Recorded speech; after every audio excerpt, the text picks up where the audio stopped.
पूर्वी शासकीय असो किंवा निमशासकीय कुठलाही कार्यक्रम असल्यास दवंडी देऊन ग्रामस्थांना निमंत्रण देण्याची परंपरा होती. काळानुसार दवंडीची प्रथा आता हद्दपार झाल्याचं दिसून येत आहे. दवंडीच्या जागी आता मोबाईलवरील ग्रुपवर संदेश पाठवून कार्यक्रमाचं निमंत्रण दिलं जात आहे. त्यामुळे ग्रामीण भागातील दवंडीचा आवाज ऐकावयास मिळत नाही. दरम्यान शिरोळ तालुक्यातील आलास ग्रामपंचायतीनं आधुनिक युगातही परंपरेची जपणूक करून ग्रामपंचायत आरक्षण सोडतीसाठी ऐका हो ऐका अशा दवंडीचा आवाज आलासमध्ये घुमला. पूर्वी तालुक्यातील भरपूर गावात पूर्वीच्या काळात शासनाच्या योजनांची माहिती असो की ग्रामसभा त्याची जगजाहीरपणे दवंडी देऊन सूचना दिल्या जात असत. ग्रामपंचायतीमधील कुठल्याही व गावातील शासकीय कार्यक्रमाची सूचना दवंडी देऊनच कळवली जायची. त्यामुळे लोकांना घरपोच माहिती मिळायची. दवंडीचा आवाज आला की काहीतरी कार्यक्रम आहे हे निश्चित व्हायचं. डिजिटल युगात मोबाईल, सोशल मीडिया आणि विविध तांत्रिक साधनांद्वारे माहितीचा प्रसार होत असला तरी शिरोळ तालुक्यातील आलास गावात आजही पारंपरिक पद्धतीनं नगारा वाजवत दवंडी देण्याची प्रथा कायम आहे.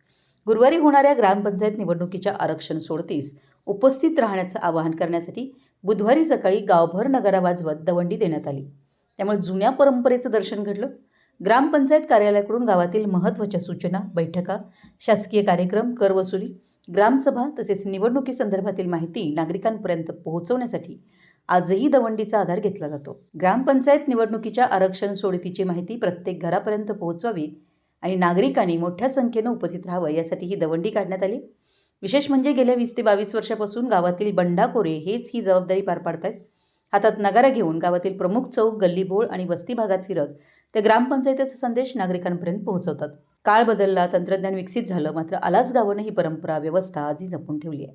दवंडी ऐकण्यासाठी, पाहण्यासाठी गावकरीही उत्सुकतेनं घराबाहेर येतात. विशेषतः नव्या पिढीला या परंपरेची ओळख करून देण्याचे काम या माध्यमातून होतं.